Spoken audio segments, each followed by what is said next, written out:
Aujourd'hui, j'ai le plaisir de recevoir Cellou Dalein Diallo, leader du principal parti d'opposition en Guinée. Monsieur Cellou Dalein Diallo, merci beaucoup d'être avec nous sur France 24. Merci. Je vais commencer en vous demandant, vous êtes bien sûr le président du principal parti d'opposition, l'UFDG. Quelle est la situation actuelle en Guinée? Vous devez être en contact très proche avec les membres de votre parti à Conakry. On sent que les choses se sont considérablement dégradées depuis quelques jours. Que s'y passe-t-il? Non, écoutez, d'abord, il faut dire que le peuple de Guinée est en deuil. Et le peuple a été profondément choqué par le comportement des militaires lors de la manifestation organisée par les forces vives. Une manifestation pacifique qui visait juste à marquer leur opposition à la candidature du capitaine Dadis Camara par rapport à la prochaine élection présidentielle. Mais au lieu d'une manifestation pacifique, nous avons assisté plutôt à un carnage. Parce que nous avons, à un moment donné, vu la garde rapprochée du président de la République faire irruption au stade du 28 septembre et tirer à balles réelles sur cette foule. Si bien qu'au terme de cette manifestation, on a déploré plus de 150 morts à Conakry parmi les manifestants. Donc par rapport à cette situation, naturellement, le peuple de Guinée est choqué.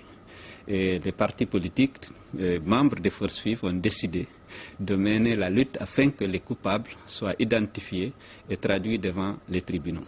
Donc effectivement, on sent que la communauté internationale, le ton de la communauté internationale se durcit depuis quelques jours et sans doute ça a un effet sur ce qu'on voit se passer au niveau de la junte et des démissions de certains ministres. Mais dans la rue, comment ça se passe au niveau de... Est-ce qu'on sent que Conakry est une ville vraiment sous tension en ce moment?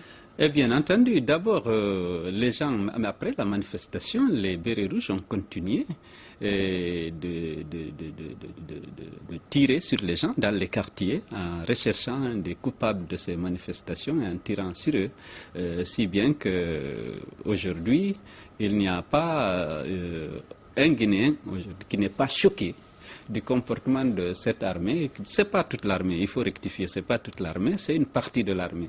Il s'agit de la garde présidentielle, les bérets rouges qui assurent la garde du capitaine Moussa Dadis Camara. C'est cette garde-là qui est responsable du carnage qu'il y a eu au stade du 28 septembre et dans les quartiers périphériques. Vous étiez bien sûr vous-même dans le stade le 28 septembre pour ce rassemblement de l'opposition. Que s'est-il passé? Écoutez, vous savez, les forces vives ont décidé d'organiser cette manifestation, en fait un meeting au stade du 28 septembre pour marquer leur opposition à la candidature du capitaine Dadis. Parce que jusque-là, seuls les partisans organisaient des manifestations. Ces partisans organisaient donc des manifestations partout, aussi bien au stade, au palais du peuple, dans les quartiers, un peu partout, pour dire qu'ils sont pour la candidature du capitaine Dadis. Si bien que pour l'opinion nationale et internationale, c'est une bonne partie du peuple de Guinée qui est derrière, qui soutenait cette candidature du capitaine Dadis. Donc les forces vives ont décidé de faire entendre aussi leur voix et de marquer leur opposition. Et ces forces vives avaient déjà produit 2 déclarations dans lesquelles elles avaient marqué donc leur opposition à cette candidature. Mais on a décidé de faire donc cette manifestation, ce meeting au palais, au stade du 28 septembre, le 28 septembre, pour marquer donc notre opposition. On a invité donc nos partisans à venir là. Et ils sont venus massivement. Au départ, le gouvernement avait interdit la manifestation, bien entendu. Et nous, les leaders politiques, on s'était retrouvés, c'est Jean-Marie Doré, un collègue, et de là, on était en route pour le stade lorsqu'on a été arrêté par la police et la gendarmerie. Et un membre du gouvernement, à la personne du commandant Thieboro, est venu nous dire que la manifestation est interdite et qu'on ne pouvait pas accéder au stade. Et nous sommes restés là, on a palabré un peu avec lui. Finalement, il est parti, il nous a laissés là. 30 minutes après, il est revenu vers nous pour avouer que la gendarmerie et la police ont été débordées et pour demander aux leaders d'aller au stade pour parler à nos partisans afin qu'ils ne cassent pas et qu'ils fassent de leur manifestation une manifestation pacifique comme on l'avait affirmé. C'est ainsi que nous sommes allés au stade. Et nous sommes arrivés, et le stade était déjà plein, il y avait beaucoup de manifestants, mais qui manifestaient pacifiquement. Il n'y avait plus d'affrontement parce que la gendarmerie et la police avaient fini par accepter donc que la manifestation se déroule. Nous étions là lorsque la garde présidentielle a fait éruption au stade, ayant à sa tête le capitaine Toumba Diakité. Ils sont rentrés, ils sont mis à tirer sur les gens. Nous, au départ, nous étions perchés sur la tribune, on a pensé que ce n'était pas à barre réelle qu'ils étaient en train de tirer sur la foule. C'est lorsque nous sommes descendus, nous avons vu les corps, que nous nous sommes rendus compte que les gens tiraient effectivement avec des balles réelles. Et alors depuis, bien sûr, le capitaine Dadis Camara renie les faits, dit qu'il s'agissait là de débordements dont il n'est pas responsable. Non, ça, ce n'est pas défendable, madame. Le capitaine Dadis peut nous dire qu'il ne contrôle pas toute l'armée. Ça peut être acceptable. Mais il ne peut pas nous dire qu'il ne contrôle pas sa garde rapprochée et son aide de camp. Ceux-là même qui sont chargés de sa sécurité, qui sont supposés être des hommes de confiance. Et je pense qu'ils ne peuvent pas quitter le camp Alpha Yaya, venir au stade sans son accord. Et donc, lorsqu'il dit que c'est par des gens incontrôlés, moi je ne suis pas du tout d'accord. J'ai vu les gens, j'ai vu son aide de camp, c'est lui qui dirigeait le groupe qui est venu et qui était armé et qui tirait sur les manifestants. Vous maintenant, en tant que membre des forces vives, vous mettez comme préalable la démission de Dadis Camara avant toute discussion. Ne serait-il pas mieux de discuter, de dialoguer, de chercher à essayer de faire avancer la situation? Écoutez, madame, lorsque le chef de l'État, celui qui se proclame chef de l'État, organise un tel carnage, tue tant d'innocentes personnes, des citoyens de ce pays, et avec tous les viols qu'il y a eu, vraiment, je pense que cette personne est disqualifiée aujourd'hui pour conduire cette transition.